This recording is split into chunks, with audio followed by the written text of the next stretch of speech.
Greetings. Hello. Thank you for the thumbs up. I love when I get on and I can see some people already have done that. I appreciate it. So let's see. Where are people tuning in from today? Let me know, yeah, like where you're watching from, like where in the world. I like to know where in the world you're watching from, and I like to know what you're doing. As you can see right now, I am sitting in an old diesel pickup truck, and I am in small town Montana. And yeah, I stopped by the grocery store to pick something up. Greetings from Southern California on the job. Apollo 220. There's a lot of people watch at work. That's fine. When you want to grow up, you want to be rich like me. Okie dokie.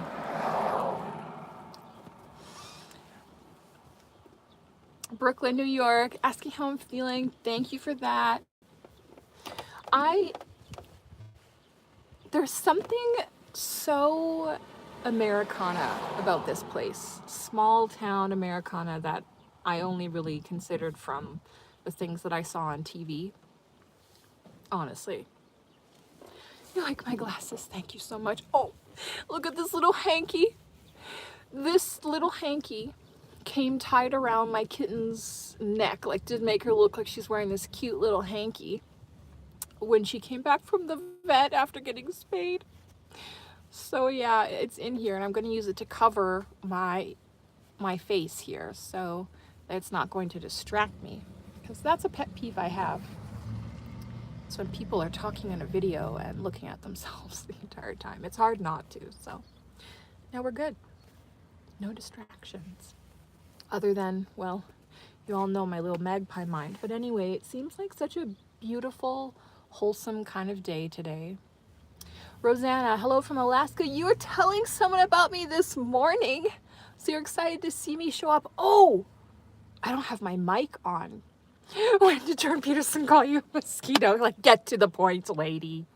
This is a live video. So in the live video, we're gonna chat a bit. We're gonna get there. But I really have some things to say on this, and I've talked about it in great detail, or I've thought about it. So hold up, let me get my microphone.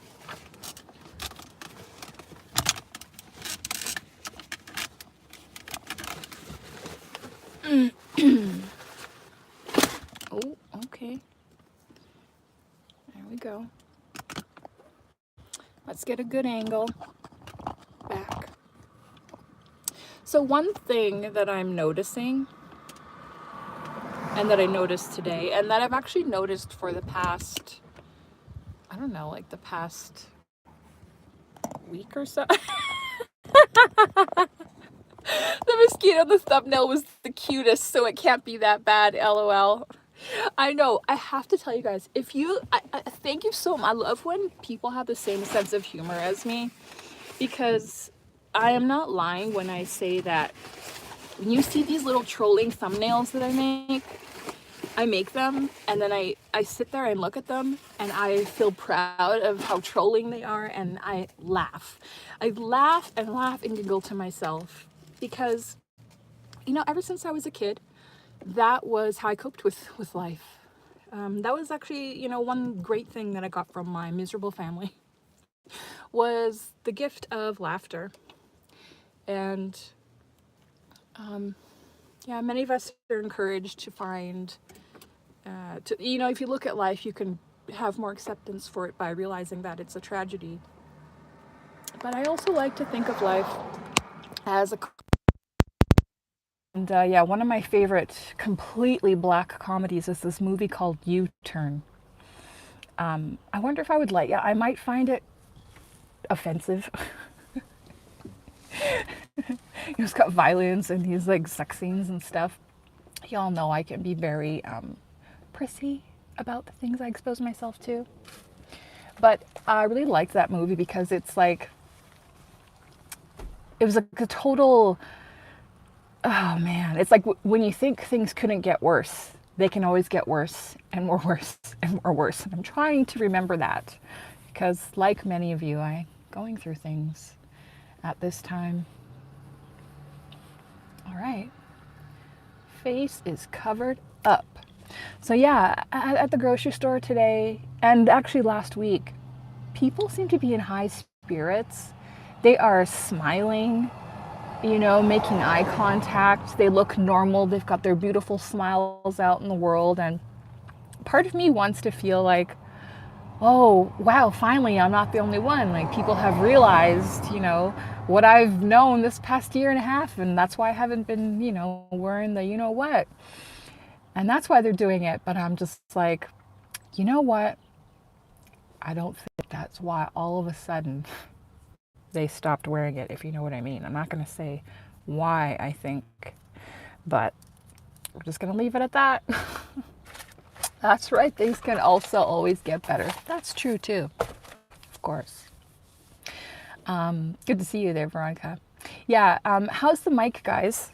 Is it doing just fine? Is there a difference between from before when I didn't have it? Yeah, I really wanted to come out with some more kind of like funny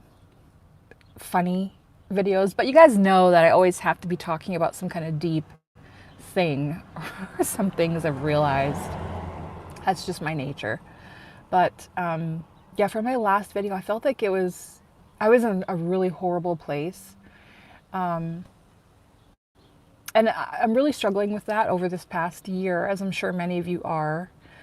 And I thought, you know, I need to change my attitude in some ways. But in other ways, I mean, I'm going to have values that a lot of people are not going to agree with, and that's fine. If you don't like what I say, go make a video talking about what you appreciate, right? That's how I got started on YouTube too. I thought, you know what? How come no one's, you know, I don't see anyone who looks like me saying the things that I think, so I need to do it. Or if I'm like, I want this, watch this video, it's not out there, I'll make it. So yeah, here we are. So let us talk about the Mosquito incident. And yeah, so I was listening to the Jordan Peterson video with Heather Hying on, I think the channel's called Trigonometry. So you know I had to include that in the title. Yeah, and they were talking about, did I write it down? The title of the video was something that was specifically made to appeal directly to me. I think it was called On Death, Religion, and Identity or something like that. And I was like, I need to click, I need to watch and listen to this. This is speaking to me. Plus, I absolutely love Heather Hying. She is Brett Weinstein's wife. And I just absolutely love her. Like, I feel if I could, you know, to me, she's like almost like an ideal woman that I would want to be in life. You know, she is this, you know, world-renowned biologist, and she got involved right in a scholarly path from a young age, and she always has some kind of random story to relate, where she'll be like, oh yes, that reminds me of, you know, the macaques in the Amazon jungle. They were doing this one time. Like, you know, she's always got these stories about, you know, her studies and her travels and these interesting things about biology. You know, I'm obsessed with biology. I never get tired of learning about biology. Similar to human psychology, I'm really curious about that too. But anyway, so when I saw them both in the video, I was like, oh, let me watch this. And I felt, to be honest, the video really didn't deliver in the way I had wanted it to. I think it might be because I already know a lot of the things that they talk about, and maybe it seemed repetitive to me. I'm not sure. But anyway, so there's a point in that video, which I should have linked below this. I'll go ahead and do that after. I'll put it in the comments or something. But you could also search Jordan Peterson, Heather Hying, Heying. And so the point in the video is at 1 hour and about 28 minutes when they start talking about the breakdown of the family. And yeah, so Jordan Peterson, he's talking about how parents who lived, you know, he had both parents who made it through the rearing of the child. situation where you had children and they lasted into, adulthood or even to be teenagers. That is a modern phenomenon. You know, throughout human history, it's often been the case that children didn't make it. They didn't survive childhood, or, adults, they lived to middle age. They had really hard, difficult, taxing lives. There wasn't medicine or water or, all kinds of things that we have today that help prolong our lives. But he said that was a pretty recent thing. And he started talking about, the data about the phenomena, like the data of children who come from intact families, right? How you have a family with two parents, and how it's best to have a mother and a father. And of course, they throw in, they went a little bit on, well, what about same-sex parents, or what about single parents? And it's like, well, yes, there are these anomalies, but in general, across the board, statistically, it's best for children to be raised by a mother and a father, who have invested a lot in these particular children, who are committed to seeing them through to adulthood and beyond. And stuff like that really speaks to my heart, partially because I grew up in a environment where I was told the opposite. And that was because I was in a single parent home. Okay. I was raised, my mother was 19 when she had me. She ended up having, I have two younger brothers. We all have different fathers. And it's like, and she was never married. So there was this real you go girl, single mom, your mom is better than a two-parent home because she's a mother and a father, right? It was never anyone ever came to me and said, hey, is it kind of hard not having a father? It must be difficult, along with, yeah, I know your mom's trying really hard, or stuff like that. Do you know what I mean? So it was always this narrative that was completely against what I witnessed in some of my other friends who had parents in the home and stuff like that, right? So I guess when I hear people saying, yes, it's true, the thing that you instinctively felt as a child, like, damn, I wish I had a father, that is statistically the best outcome for children in life. But as we know, of course, and I can see there's a number of people already getting triggered in the comments. If you're a person who really can't hold a concept in your mind without immediately thinking about what it means about you and getting upset about it, my channel's not for you. You're not gonna like it. Just move on. Go ahead. Okay. So this is for people who want to hear another person's perspective and their opinion and what they've been through. Of course, I personally know many people who came from traditional two-parent homes that put a lot of effort into their children, and the kids end up way worse than I ever did, okay? But we're just talking about across the board, your kids less likely to commit suicide, become an alcoholic, end up homeless or in jail if they came from a home that had two parents. That doesn't mean that you're emotionally healthy, you feel great in life, you have self-confidence, it doesn't mean any of those things. So we're just talking about these basic things. So, so at one point he was saying how people were saying that men wanting to have a monogamous relationship to raise their children was part of the patriarchy and a way to control women. And he said, that's not true at all. He said it's the psychopaths who mate promiscuously. I have the exact quote. He said, the psychopaths who mate promiscuously like mosquitoes. Their offspring live or die, and that's how it is. Oh man. So there's some things where it's like, I don't want to hear things that are negative and will make me feel bad, but there are also some things where you just hear someone speaking a truth that other people have denied. When I hear someone speaking a truth that other people have denied me for so long, and it's just something that I've kind of felt and been gaslit about and lied to because it makes people uncomfortable, when someone just comes out and says it, that's when I just think, yeah, this is I just really appreciate that.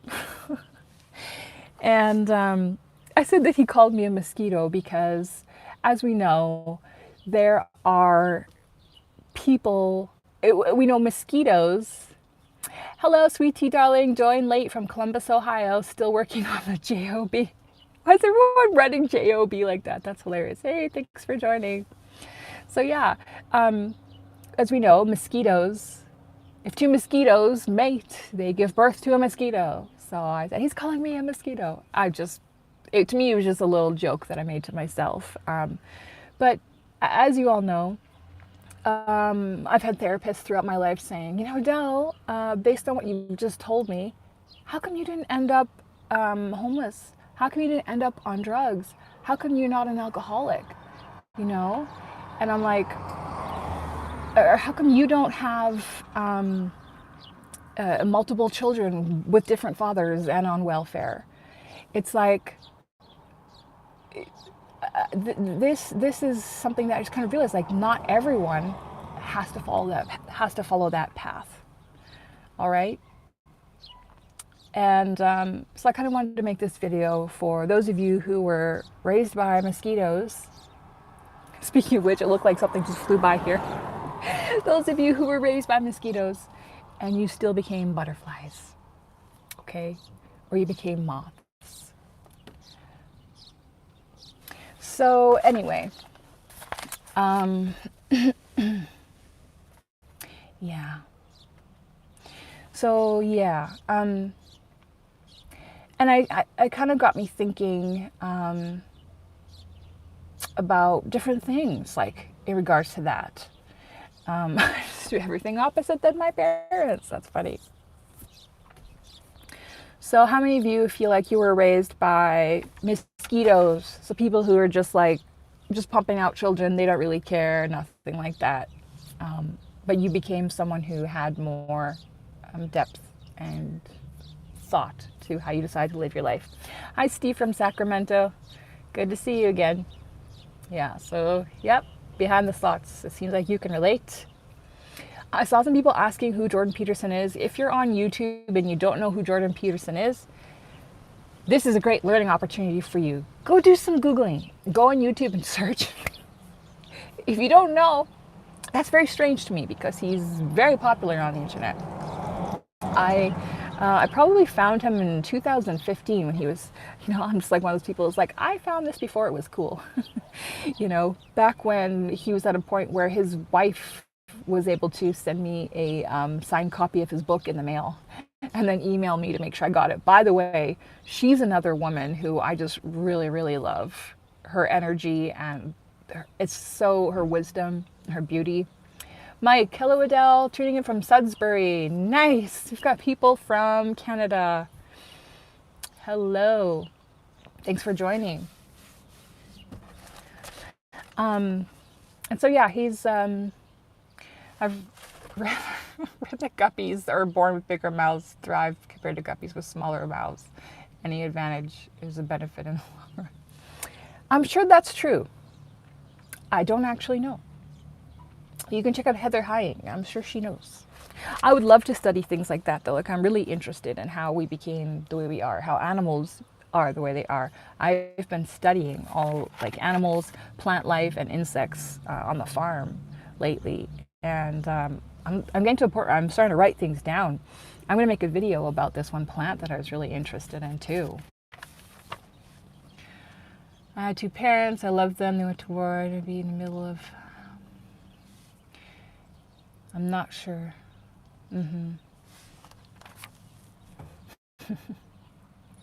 So, and thinking about that whole mosquito thing, there is a thing in biology. It's my first live chat with you, and yes, I've heard Jordan Peterson. That's great. I think most people have at this point. If you haven't, that's cool. That's awesome. You can go discover him. He's got some, sometimes some of his stuff gets repetitive. But some of his early stuff, I love the archetypes. It's kind of like he's picking up, Joseph Campbell and Carl Jung. He talks about archetypes. and the things that we all really experience really deeply, and how we can use them to transform ourselves and our lives, have more meaningful lives. Yeah, I haven't. Oh, I was gonna say I haven't found anything I disagree with him about yet. Of course, he tells everyone that they should have children or their lives will be miserable, and of course, you all know I don't agree with that. Um, but anyway, so thinking about that mosquito thing, there is in biology there are different mating strategies of animals that are referred to as R and K selection. And this appeals to me too because people forget that human beings are mammals, okay? We're animals, we're creatures. Maybe we're not the featherless bipeds that Diogenes referred to us as, that's saying that humans are just plucked chickens, okay? Maybe we're a bit more than that. But we are still mammals, and a lot of the things that we struggle with are when we're trying to fight against our own biology. So I'm really curious about natural human biology, how certain things about that biology can be overcome. And yeah, that's pretty much it. Don't agree with child happiness thing. Good for you. I mean, to each their own. That's the way I see things now. Definitely. Yeah, exactly. Why is it so easy for people who don't want kids to have them, and you have people to struggle to get pregnant and they do want them? I have to say that is the weirdest thing I've ever witnessed as well. Yeah, I have had friends in the past, and I have a friend now who it's like, and of course you guys know that I have my beliefs that I don't want children. I would never bring children into this world, but I can put that aside and look at my friends who really, really want a kid and can't have it, and just really empathize with that and understand that and hope for that for them. Because I don't think it's on me to make decisions about anyone else's life. Do you know what I mean? Especially on something like that. It's such a personal thing for a lot of people. So I find that really unfair too. So unfair. But yeah, so this is really interesting. So with the R strategy type reproduction, okay, so these are strategies of reproduction. So when you have creatures who are R strategy, these are the ones that have lots and lots of offspring, and they don't expect them to survive. They kind of just keep pumping them out, pumping them out, pumping them out. They don't put a lot of effort into rearing their children. They're usually kind of ready to go from the beginning, and they're gone doing their own thing. That's the mosquito strategy, or even something like rabbits. I guess the females have a rather quick gestational cycle. I'm seeing that with cats on the farm. I told you I just got my cat spayed, but there's one more cat that's not spayed. She had some kittens, and she's raring to go again. I think she might be pregnant again, and she's still nursing. So it's a bit of a hassle. And yeah, so and then you have the K strategy, which is less offspring and increased parental investment. So it's not the rabbit or the mosquito, where the mosquito's having thousands of eggs hatching and the rabbit's having, babies every month or whatever. The K strategy have less offspring, and they take time rearing them. They develop a bond with them. Because they have less offspring, this child is so important to them. They protect it at all costs, right? Whereas if you just kind of knew that you're gonna have lots and lots of children, you'd be like, oh, okay, that one died, that's fine. Do you know what I mean? So when you have the K strategy, an example of that is a whale. And I love seeing videos of the bond between the mother whale and the baby. It's usually just one or two, and they stay together for a really long time. And yeah. So, and as you can see within those strategies play out in the human drama as well, right? We have people like my mother who just have kids because they don't know how to control their reproductive problem. They have promiscuity. emotional problems. There's people who, they want to get more welfare money, right? So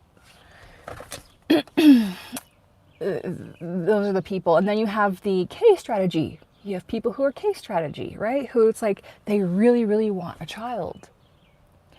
You're saying I'm much more kinder than Jordan. That's funny. I've heard people say that. Some people are so, I don't want to use the triggered word again, but they just feel kind of off put by his manner, and it doesn't bother me. So, although his voice does get annoying sometimes, but thank you. So yeah, you have the K strategy people. They have a baby shower. They have things prepared for their kid when they're born. They're so happy to have their child. They want their child to be around. I knew this woman when I lived in the Crow's Nest Pass. She had 7 kids, and I remember this. She told me that she homeschooled her children, and I said, "Oh my gosh, that's amazing!" I said, I can't believe that people would have kids and then just look to quickly ship them off school, get them out of the house, and let someone else raise them. And she said, "Oh, I would never send my kids to school. Like, I would miss them. I had kids because I want to spend as much time as possible with them during this time." And I just thought, oh, it was so beautiful to meet someone who had a lot of children just because they legitimately really love children. I thought, oh, are they ever lucky to have you? She's a very sweet, talented woman. She took some of the pictures on my Instagram from back in the Crow's Nest Pass when I used to live there. So yeah, and there's like terms they can use to describe these types of offspring, and it really hurts to think about it this way, but it's important to think about these things. Like, I am struggling with this to this day. I struggle with this every day, and I wish I didn't, but it's something I'm going through, and I kind of want to get in here and talk about it because there's a part of me that feels like I should not get on the internet and talk about anything unless I am some guru with all the solutions and I've got the perfect everything going on, the lighting, and I have a script and blah, blah, blah. But, I really miss the old days of YouTube where people just came on and connected and were honest about what's going on in their lives. And also, I really think that there's benefit in seeing the progression of someone's journey and of me speaking about things that I'm going through that other people maybe don't have the words for, or they don't have the courage to speak up about it. I was like that for a really long time when I was a kid. So I think, just being aware of things is how you can overcome them. You cannot solve a problem that you're not aware of. And I'm kind of in that place right now. I feel so much resentment. Genuine, not script. Thanks, Veronica. I know, I'm trying. But yeah, I'm feeling really resentful that I have to be here on this earth at this time, and that I don't have a family. I don't have family support. I think it's so wrong. It's not a way a human should live. It's not a way a young woman should live, or a child, or anything. And I'm really getting so sick and tired of it, And I think there's a couple of things. One of them is that, a couple of things. So I realized lately, oh, thank you for saying I've showed tons of courage. I appreciate that so much. Thank you. I don't have any tissues in here, so guys, don't make me cry, okay? But I realized something lately. And this was a really freeing thing that I realized, because I used to just be frustrated about it, and I used to hate the world because of it. But I am someone who doesn't really fit into this world on so many levels. There isn't really a place carved out for me. I don't ever go into a place or into a situation and feel like, I'm at home, or these are my people, or this is where I belong, or this is, I just, and that's been like that my whole life. Except, of course, there's actually, no, that's not true. There are some times where I feel that. But generally, I feel like I'm just a misfit in this society, a misfit in this world, a misfit for the color of my skin, a misfit for my gender, a misfit for like everything. Yeah, life is about people, and that frustrates me too. I always think like I used to actually believe that I didn't need people, that I could just go and live in a cabin in the woods and that would be it, and just make money online. But how do you make the money online? Does it come from a robot? Does it come from thin air? No, no, no. It comes from other people. Do people buy from you if you don't like them, if they don't like you? No, they don't. You can't escape it. Me too. Exactly. And then you find out the truth and you're like, no. So I used to feel really frustrated. I wouldn't say I felt frustrated with myself. I felt frustrated with society and with the world. But what I recently realized is I'm a misfit. I'm not part of this society, this community, whatever. But I like myself that way. I really like myself. I thought, I'm a cool thing. I am a unique, weird thing that's out in the world, causing little bits of synchronicity and also chaos. Chaos in the way that a lot of times for people meeting me, seeing me, hearing what I have to think, looking at what I do, whatever, it shakes something up inside them and they get a little bit confused. Right? And when things get shook up a bit inside of you, that's when you can really kind of become a bit more clear on what's going on. Or even just how to ask questions about yourself, to realize more about yourself. Has anyone realized anything about themselves lately that they just kind of like crystallized for them or that surprised them? I realized a lot of things about myself over this past year and a half. But that's one of them. I'm a misfit, and that might be the case, but I still really like myself. Aw, you'd be surprised how many people have learned from your transparency. Thank you for that. Just news. I really appreciate that. I hope so. To me, that's what I think. I think, if I'm going through something, the least I can do is share about it, be honest. Maybe it will help somebody else. Maybe somebody will get a click from it. Maybe somebody will look at it and think, wow, I don't want to be like that. How do I avoid ending up like that? Whatever it is, because I learned so much from other people on my journey too. And I'm really grateful for that.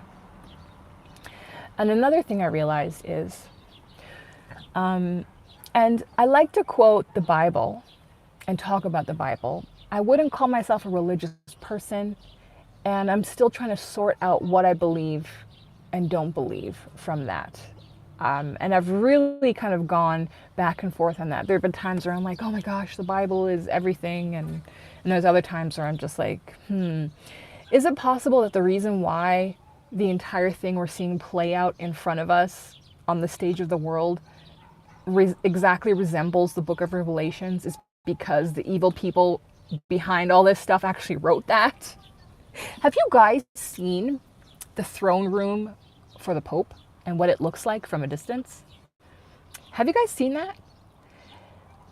I thought surely this is a hoax. I said surely this is a doctored photo. Go look up. You can look at a live video of it. Go look up the throne room of the Pope. Go look it up. See what it looks like, and see what you think, and let me know.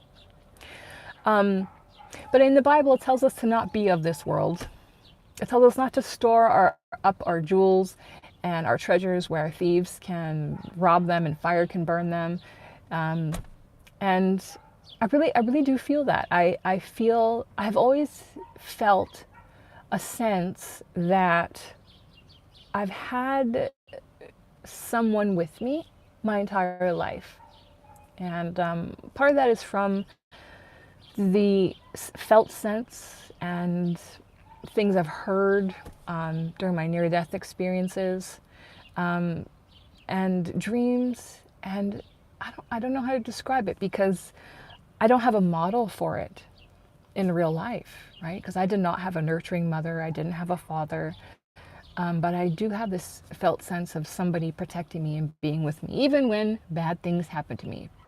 Because I do believe that this is like a dream.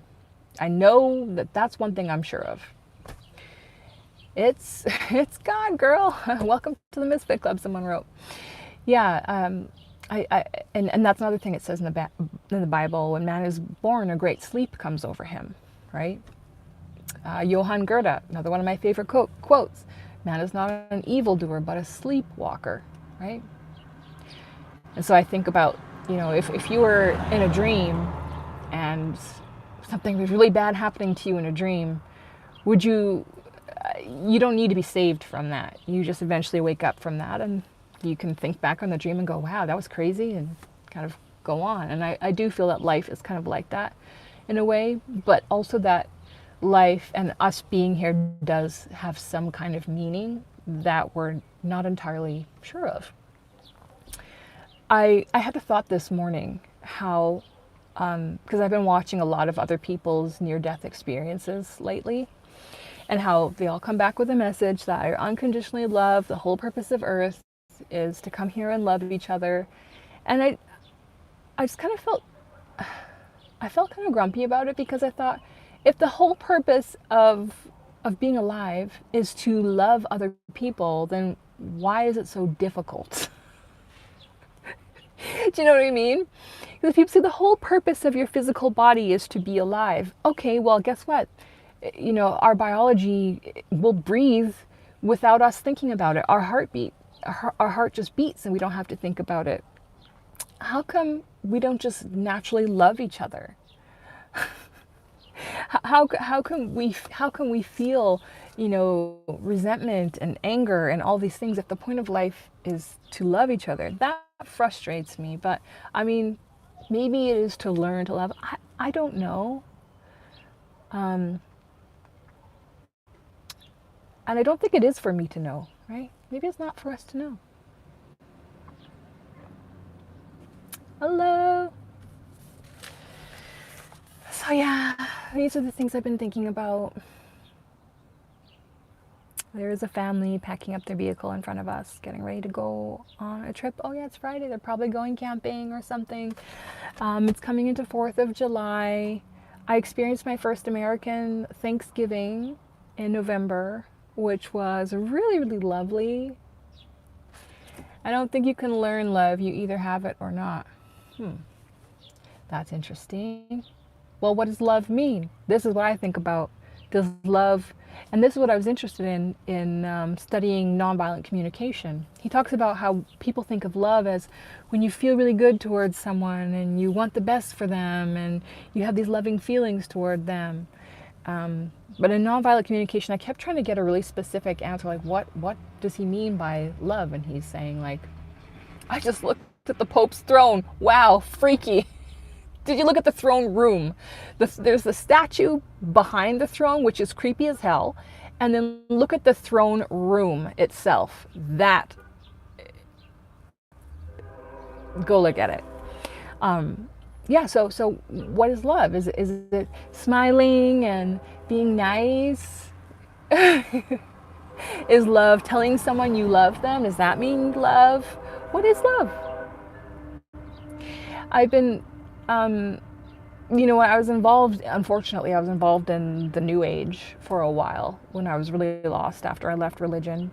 I regret that, but it was a part of my journey. And I told God beforehand, I said, you gave me this mind. You gave me a great mind, a critical thinking mind that prevented me from getting caught up in all the nonsense around me when I was a kid. So if I'm wrong about this, just lead me back to the truth. I know that you would want me to explore and you would want me to think for myself and figure this out. And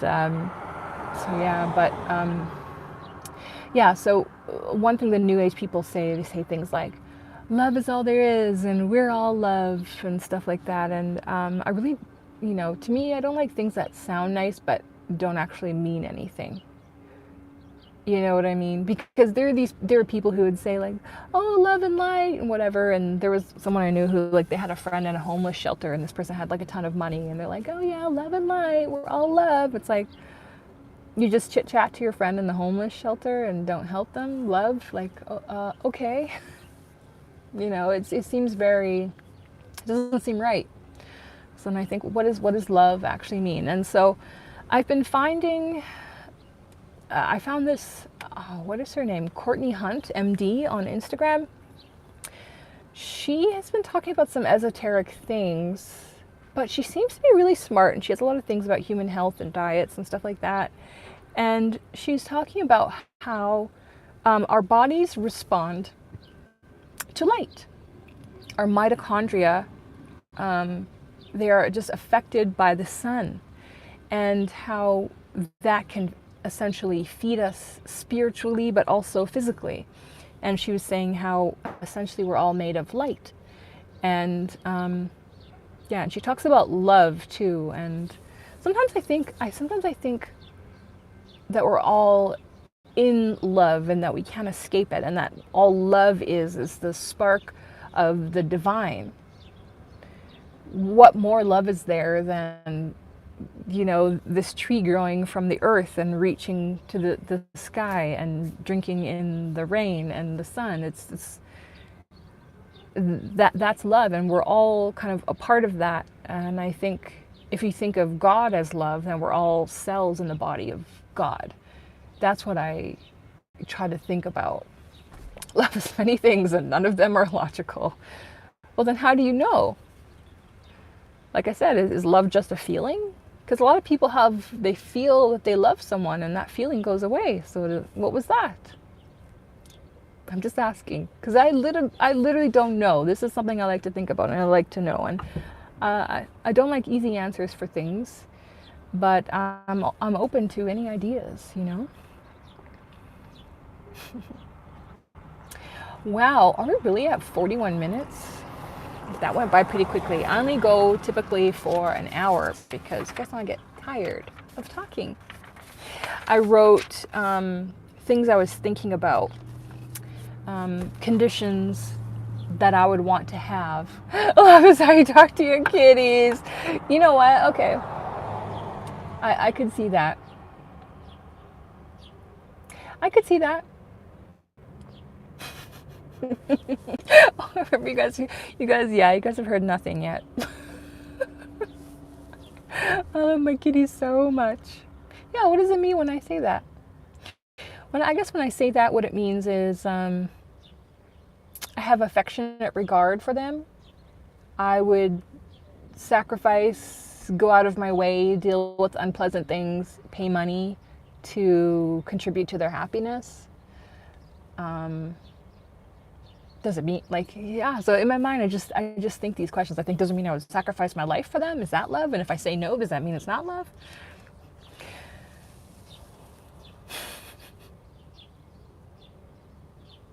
But I do feel like I do learn about love through animals, which is very weird. But many of us who, you know, we grew up in homes where we didn't have a loving connection, or we didn't have safe adults or safe people, we learned to connect with animals and to get that love from them. And there have actually been tests and studies done that show that your nervous system can be regulated by the nervous system of another mammal, like a horse or, you know, a dog, that it actually has a physiological effect. I talk to my son like that sometimes. I tell him, at least you're not underloved. That is really sweet. The way we speak to our children affects their nervous system. It directly affects it. Not just the things you say, but the way you say it. So that's really cute.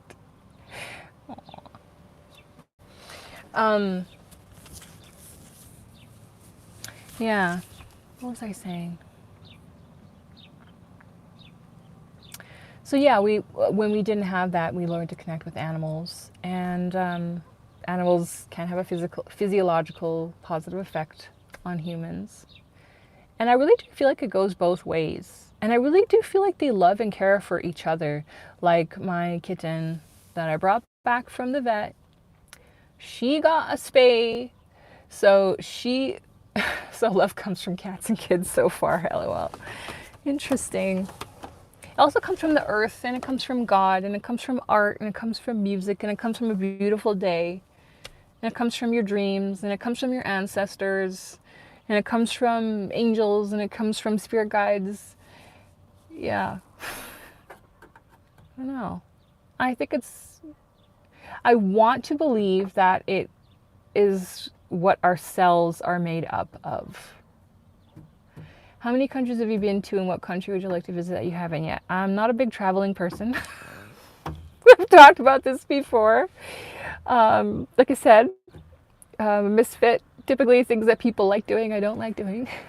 Traveling is one of them. I hate traveling.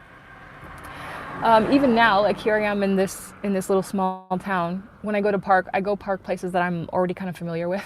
Like I'm parking nearby this church that I know because I talked to the pastor to arrange to use the space there so I could put on personal development meetings, and I did, and I tried to promote it, but nobody came. So anyway, I'm somewhere that I'm familiar with. But what countries have I traveled to? Okay, why not? Let's just answer this fun question.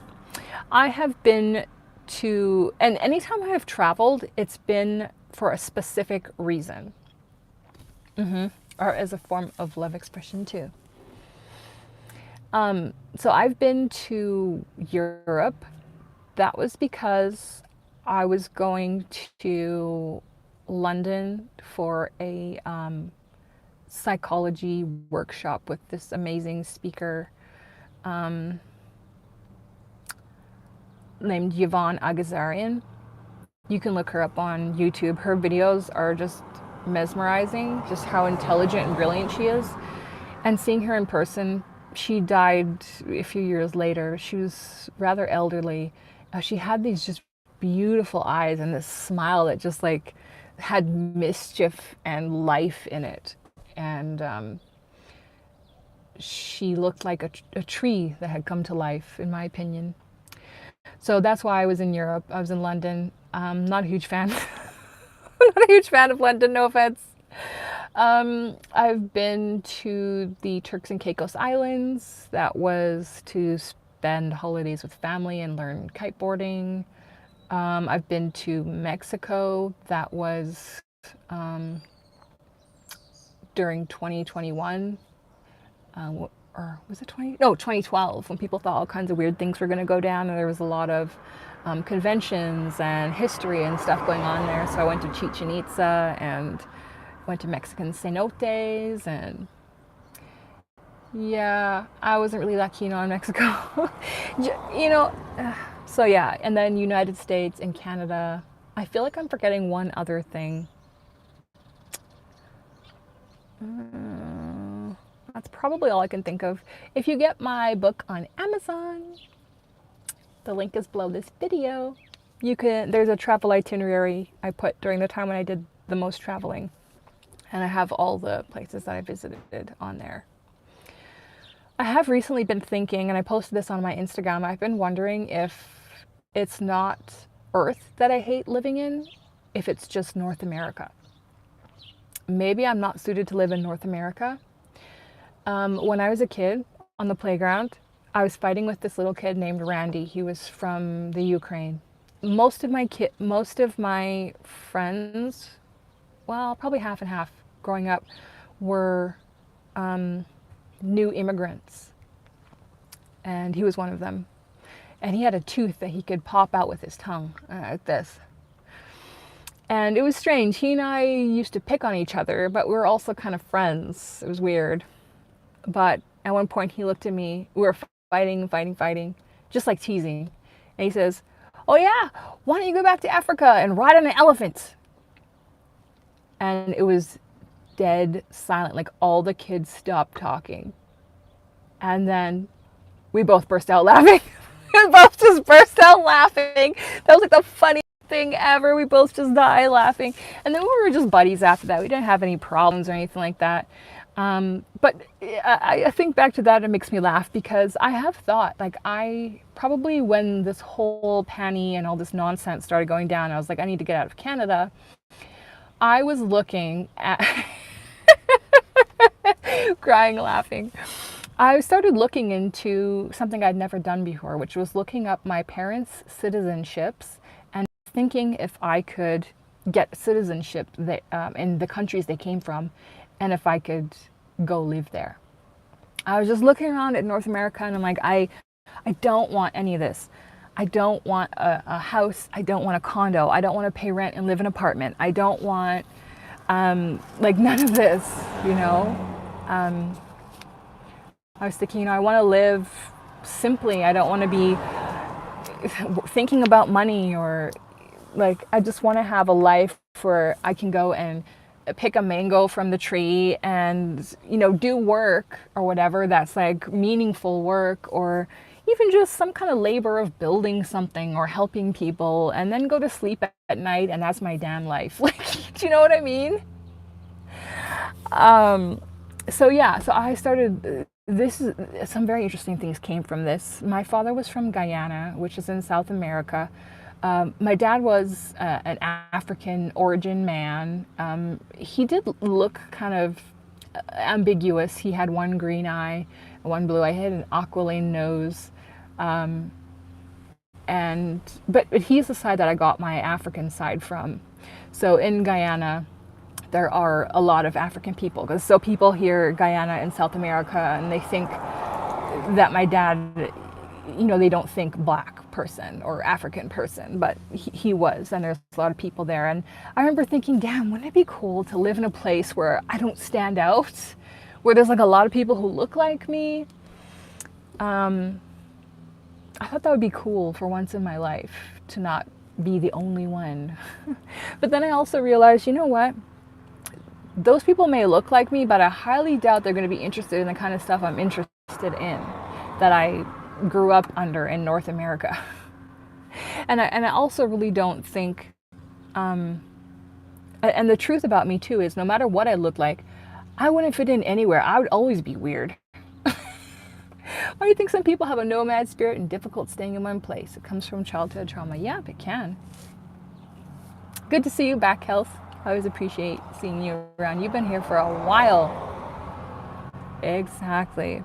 Yeah, so, but I did end up calling the Guyanese consulate and finding out that like, the requirements for getting citizenship there are if you have a parent who is a citizen.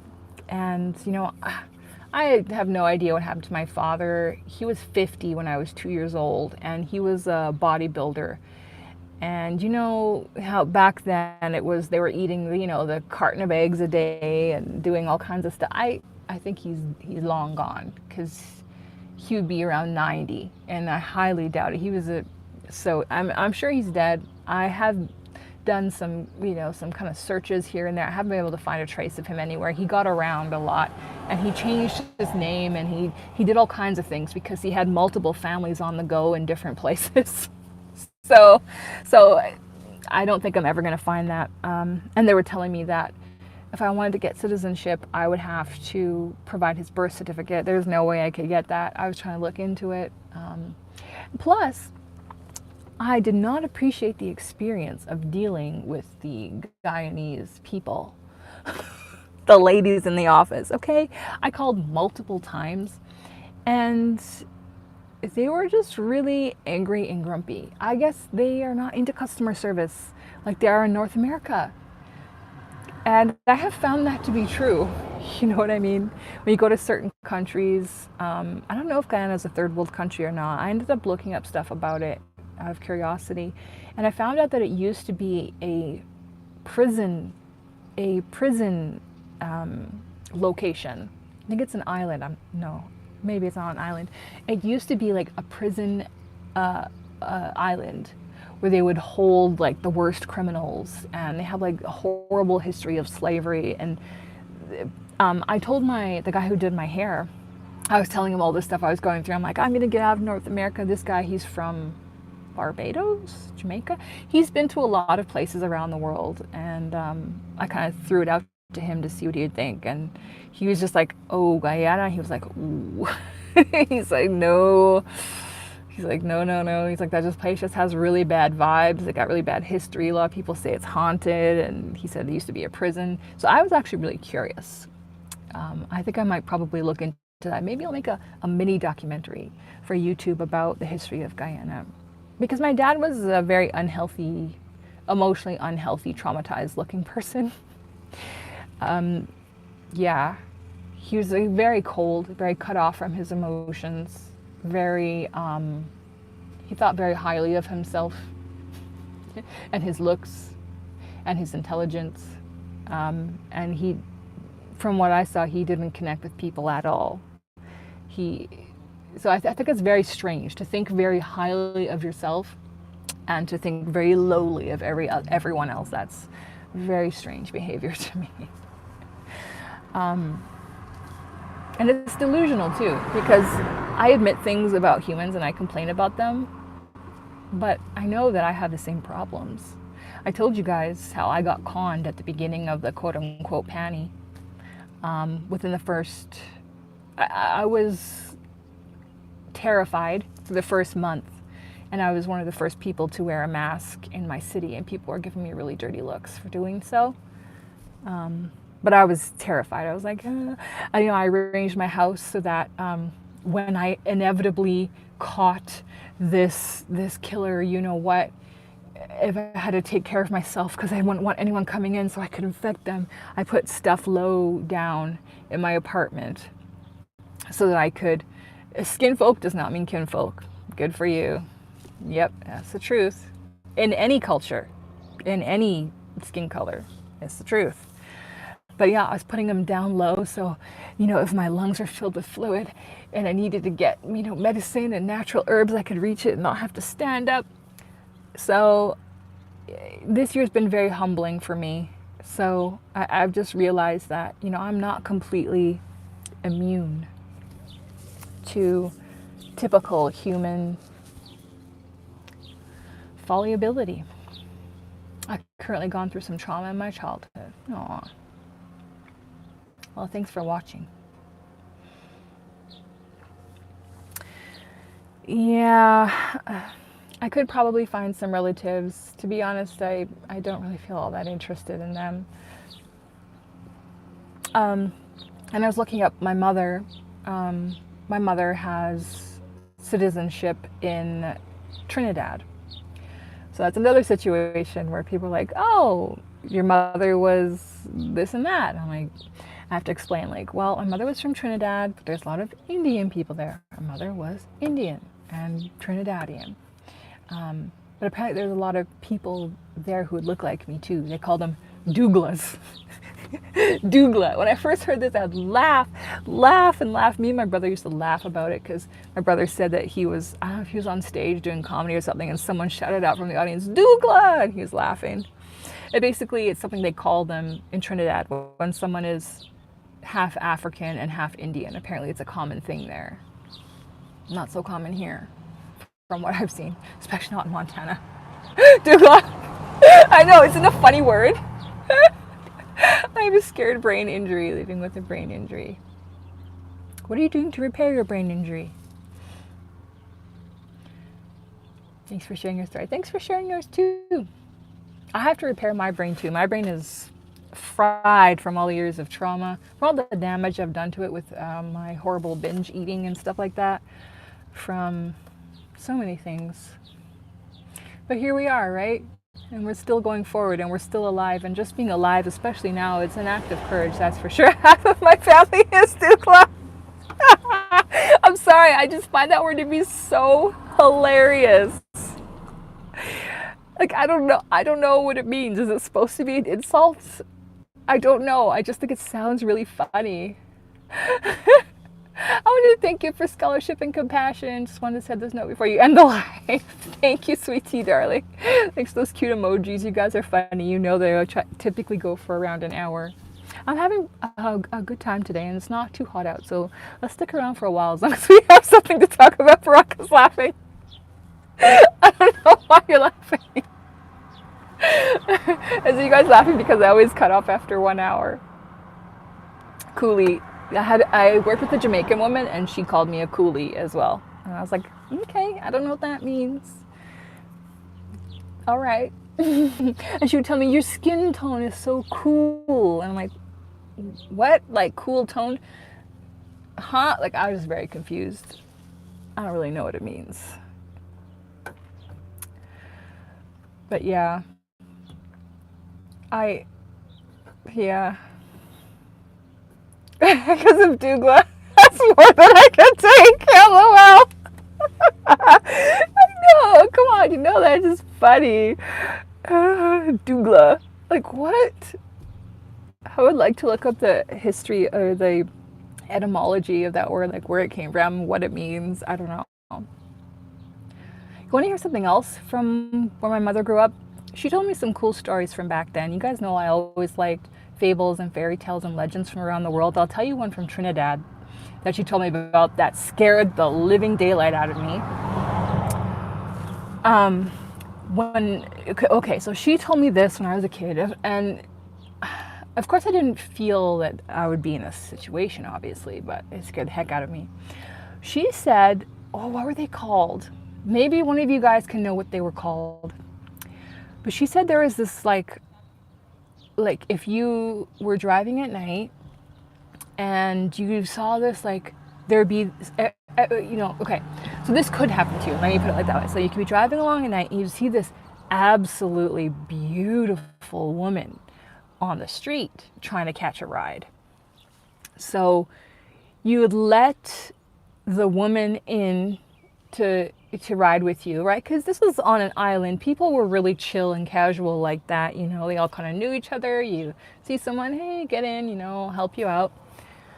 And you would ride with this woman, whatever. She was like very charming and beguiling and ask you to drive her somewhere.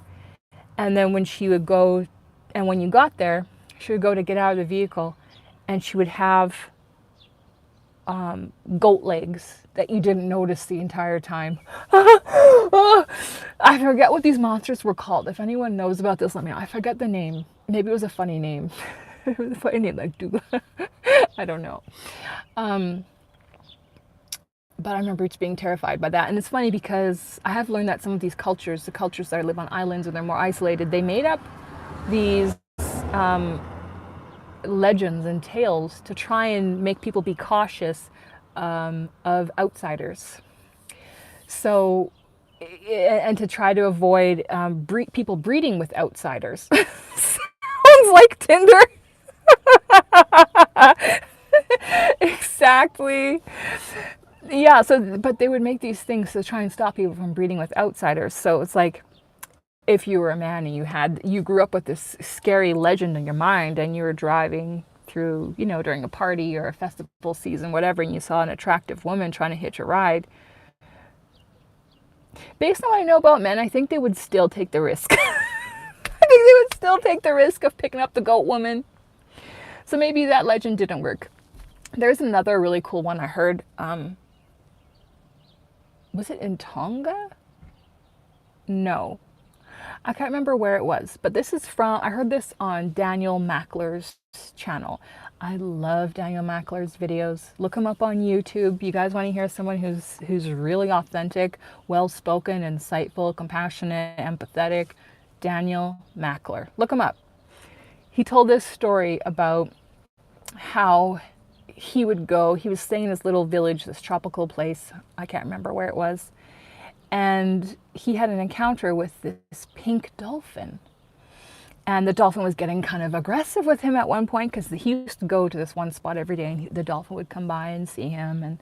And so the dolphin kind of knew him. And then one time he went in a boat and the dolphin seemed like it was trying to capsize the boat. And he finally, paddling, got to shore and he told the locals and they were laughing and they were saying, oh, the dolphin's in love with you.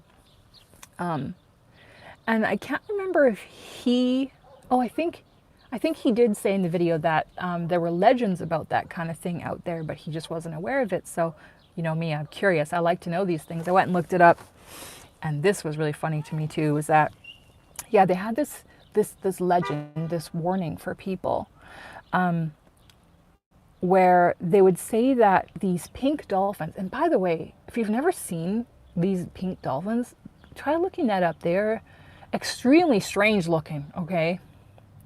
They're saying that these pink dolphins were what might have been what started the mermaid legends, because they kind of look like they could be people from afar. They do look very weird.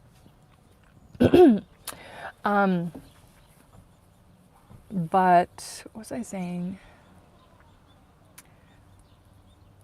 Yeah, so the dolphins. Yeah, so they have stories about the dolphins becoming human, taking human livers, right?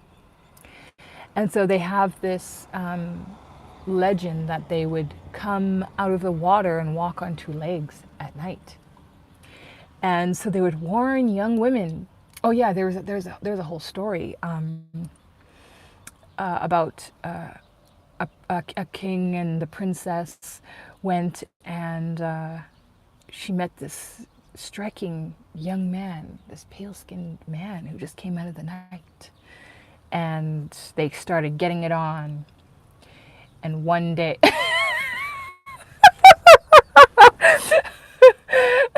You guys are cracking me up today. I'm good, says Apollo 2000. She'll have to get the bus.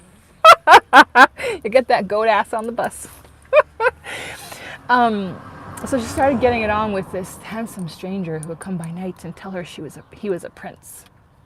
And then he would always leave in the morning. And then, I don't know, I guess one time someone followed him when he left in the morning and saw him get into the water. So they prevented him from getting into the water. They tied him down when he came one night.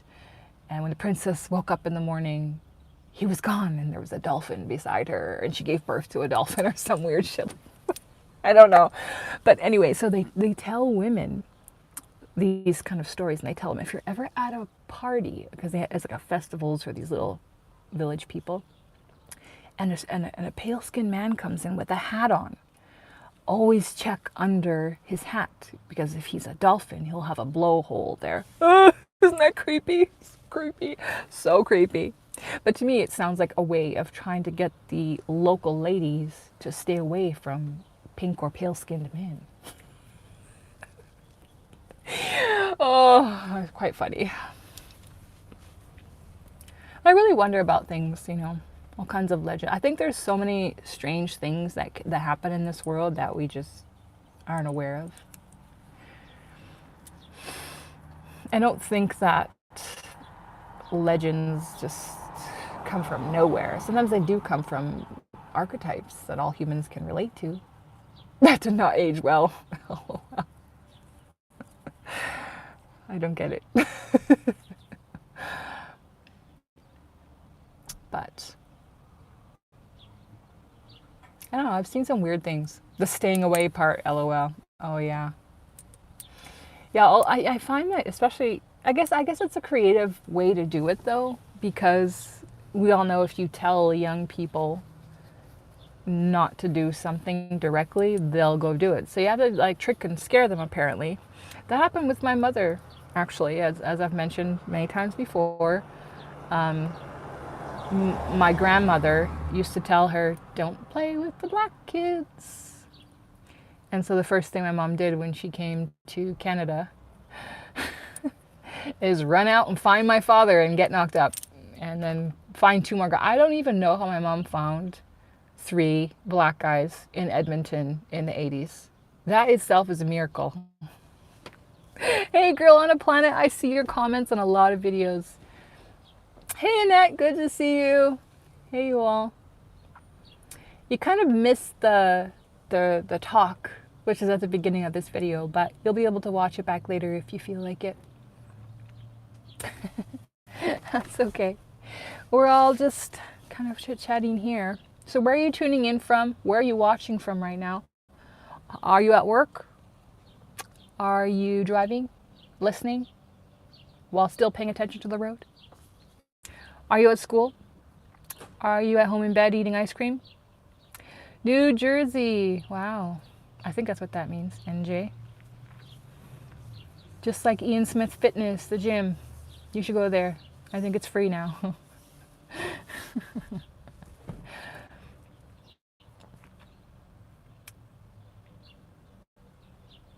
You guys hear the birds?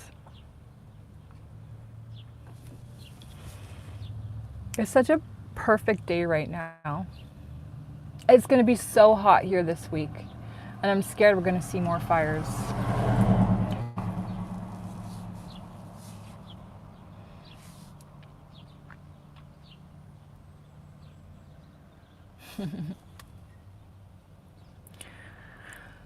I have things that I want to get done. I have videos that I want to make. I am making the cutest video. Well, I have a number of cute videos that I have planned, but I definitely have some coming up that are super cute and hilarious. Well, not hilarious, just cute. They're going to be, one of them will be pretty shocking. Another one I want to make is about the hensbane that I was talking about all on Instagram. There's this day where I discovered I had a ton of hensbane growing out by the chicken coop. And I just started reading about it. Now I'm like really obsessed with all the different weeds that we have going out there and what they are, what they're traditionally used for and stuff like that. But anyway, I found out that this beautiful weed that was growing was traditionally used by witches and said to turn people into werewolves, and that they found it buried with priestesses, that the oracles in Delphi used to burn it and inhale the smoke so they could have visions. I think there were Vikings that were buried with it because it was said to connect them with their ancestors, and also that it is very toxic and poisonous to people and animals. And I've got a ton of it growing. I've got a ton of it growing out where I live now. So I think I'll probably make a video about it. I mowed a bunch of it down, collected the clippings, and I was going to burn them until I read that the smoke could give me quote unquote visions. Like, you know what? I think I'm not going to do that. And then I went and realized there's a whole bunch more down by the creek that I missed. So I thought, you know what? Let's make a video about it. Sacred weeds of Montana. I never get sick of stuff like this. I really feel if this crazy panny was not going on, that I would probably go back and study biology. Maybe I'll try see if I can do it online. I don't know.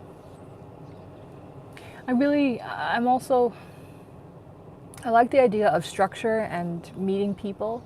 I feel that meeting like-minded people on a similar path and networking is one of the main benefits of going to college.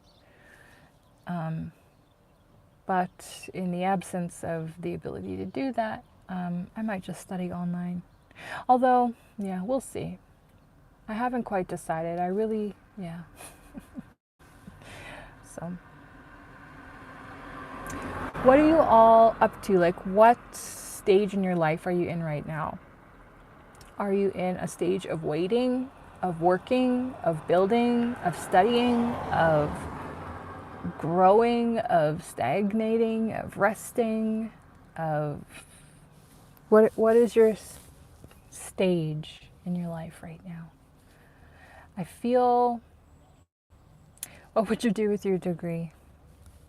I would just want to be one of those people who flew over in a helicopter and counted caribou, or who went and checked on what frogs were in what area.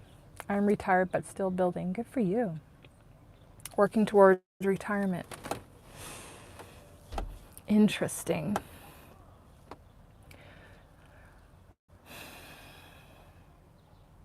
The stories that used to take me out were about incorruptible saints. Me too. I love reading about the saints. Or just eccentric people throughout history. When I was a kid and I learned about Rasputin, I was obsessed with this story for a very long time. Their bodies supposedly did not decompose after they died. I've heard that. watch this videos on a Halloween night. I was up all night long. I love Halloween, which is weird because I'm not really a celebrating things person. I think it just bleeds through from grade school. Just like how I was really excited to like color in the pumpkins and get the candy, and I just really love fall and stuff like that. Or maybe I'm just like a weird person. Maybe I got it in my ancestry.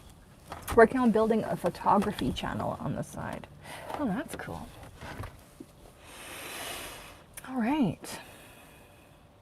Well, I made it 14 minutes over. Water in the process, writer in the process of waiting to see the fruits of my labor. Oh, that's really exciting. I need you to mail me some of that pronto. I'm not sure what you're talking about, but if it's about the hen's bane, like I'm obviously not going to do that. Although I won't lie, you guys know I'm an entrepreneur. It did cross my mind.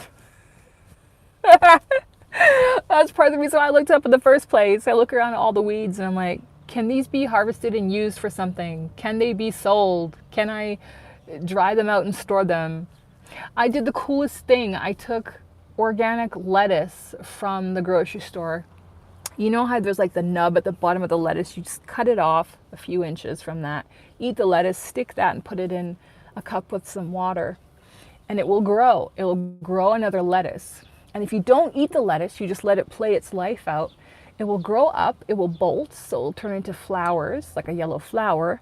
The yellow flower will dry out and turn into dandelion fluff. And then you can take the dandelion fluff, pull it out, and you have a bunch of seeds. So now I probably have like 200 organic lettuce seeds now. Organic romaine lettuce seeds that I have saved from doing that. And I feel really cool about it. I'm going to make a reel about it. But I'm really into seed saving and stuff like that. Growing plants. Oh, there is a huge, beautiful butterfly out there. And a mailman. I was thinking I was really wondering if I should make a separate channel for all the things in nature that I'm interested in, with gardening and animals and all that. I might just throw them up on here. Anyway, I hope you all have your notifications on. I'm going to be posting that cute and cool. Oh yeah, I told you about that. The rose jam. I found one rose out by the creek the other day. There's so many more roses out in Alberta. Thanks for reminding me about that. I wanted to do the rose jam. I looked it up online. Somebody already did it. Alberta Wild Rose Jam. I'm trying to get my mojo back. Oh, join the club. This is part of me trying to get my mojo back, so thank you all for joining me. I think it's really important for me to practice speaking and collecting my thoughts and sharing with other people, because I can really lose those skills based on the way I'm living right now, which is pretty isolated, just out on the farm. Like I talk to the animals all day long, but it's that, the baby talk and all that. I go and say, hey chickies, and I call the chickens and they come, and I go feed the kitties and the cows and all that. And it's pretty great, but I don't want to lose that side of myself.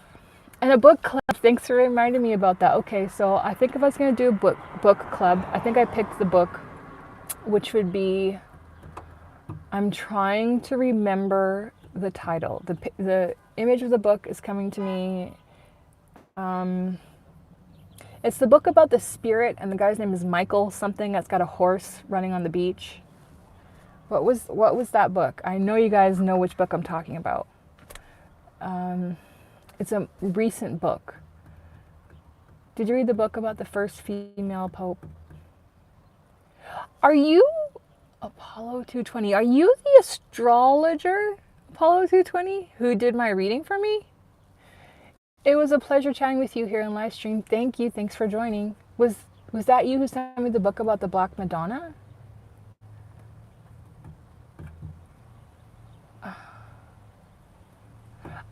I have it. I have the tab for it still up on my computer. If that's you, I'm not sure if that's you.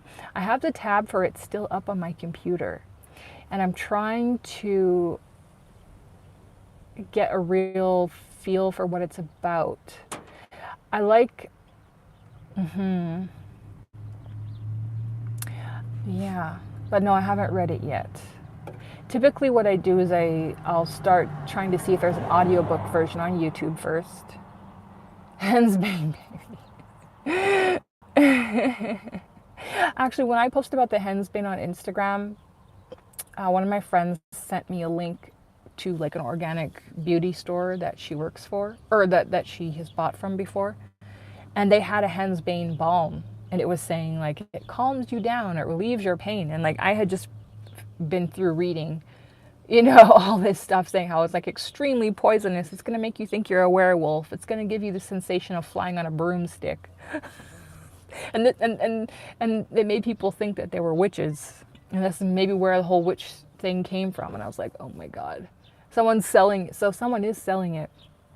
I don't feel comfortable being that someone, I'm going to be honest. But yeah.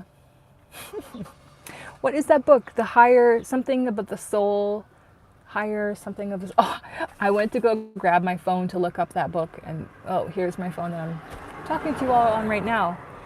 What was that book called? But yeah, anyway, I think I would be interested in doing a book club on that. So thanks for the reminder. You reminded me of the cool ideas that we've talked about before. I really appreciate that. That'll be fun. Yeah, I'm going to be going to the city early next week to take care of some business. I don't know how I feel about it. I'm kind of looking forward to it. I would love to go for a swim if there's a saltwater pool. I'm kind of hesitant.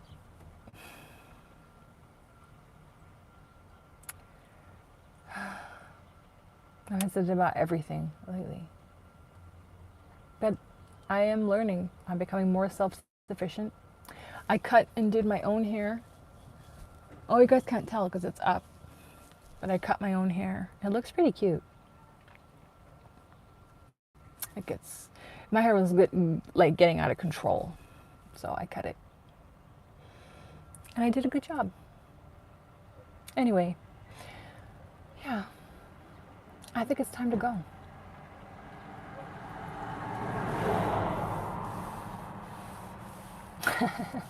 Thank you. I'm glad there are people out there that have interesting things they're interested in as well. Thank you. Me too.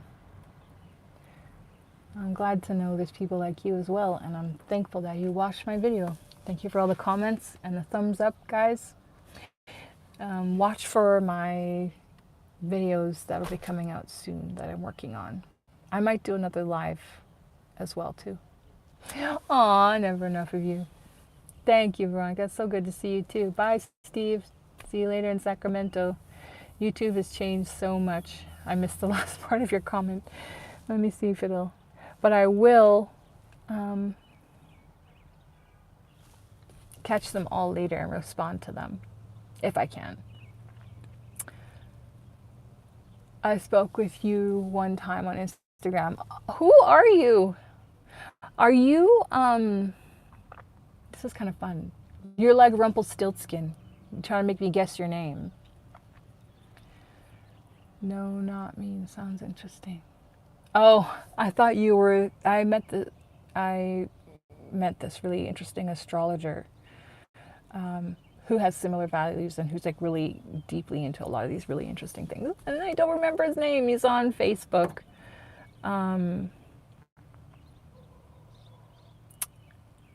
Maybe I'll put it in the comments after. I'll have some things I'll add to the comments. I'll add that astrologer to the comments. You guys check him out. He's really cool. Just kind of, he kind of gave me like the legend and the fable and the archetypes of my life. And it was really accurate and specific. Not like, you will go through a difficult time, but you will come out of it better. There's something that you miss and someone that you love that left. Like, it's not, it wasn't generic. It was very specific. Good times. It is fun.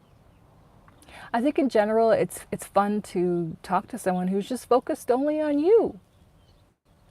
If only that, I would get on my broom and drive through traffic here in LA. Yeah, there's an interesting story about hensbane and broomsticks. Look that up. I'm not going to talk about it here. That's all I'm going to say. Look up hensbane and broomstick. if you're interested. They talk about where that legend about broomsticks and witches came from. It's rather interesting. You guys have been super fun. Thank you so much. I am getting tired now. I'll probably go to the gas station, chat with the people at the gas station. Maybe I'll print some things out. Maybe I'll drive by and see if the priest is out there. Aw, thank you for the cup of coffee. Thank you, Veronica. Aw, that's so sweet. So yeah, the pastor I met here was a really cool guy. He looks like an ENFP. Just like, you see someone and you can kind of tell sometimes these things. I liked him. He was pretty chill. And he was just like, yeah, you want to use a room in the church whenever you want? And here's some keys. So I was like, okay, thanks. But nobody came. I do need some tea. That's exactly what I'm gonna go get. I'm gonna go get a coconut water, probably, at the gas station. I'm gonna look at the magazines, even though I don't read them anymore. It's just something different to look at. That reminds me of human society. And I have to go get some groceries. Just a couple of things. Nothing serious. You're welcome. Thank you all for joining. It was great seeing you guys. I hope those of you who didn't catch the first part, you can watch it back. That's kind of where the majority of the content was. And please leave your comments below this video, your thoughts, your experiences, your life stories. I'm interested, curious. I want to hear, I want to know. And let's all go in the comments and support each other too. And I hope to see you all again soon. Bye for now.